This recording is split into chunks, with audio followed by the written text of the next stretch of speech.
बटाटा आणि पत्ताकोबीचा पराठा अशा पद्धतीने बनवा, नक्की सगळेजण आवडीने खातील. आता इथं गव्हाच्या पिठामध्ये मीठ घालून चवीनुसार घट्टसर डो मळून घ्यायचा आहे. वरनं तेल लावून घ्यायचं आहे. मिक्सरच्या भांड्यामध्ये हिरवी मिरची, जिरं, आलं, लसूण बारीकसर वाटून घ्यायचं आहे. इथं बारीक कोबी कापून घेतलेली आहे. बटाटा उकडून घेतलेला आहे. त्याला किसून घ्यायचा आहे.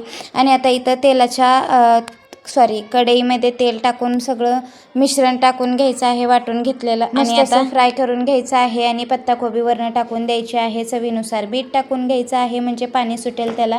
आणि आता कोबी मऊ पडेपर्यंत आपल्याला याला परतून घ्यायचं आहे. बटाटा, लाल तिखट, हळद टाकून घ्यायची आहे. एकजीव करायचा आहे, थंड करून घ्यायचा आहे.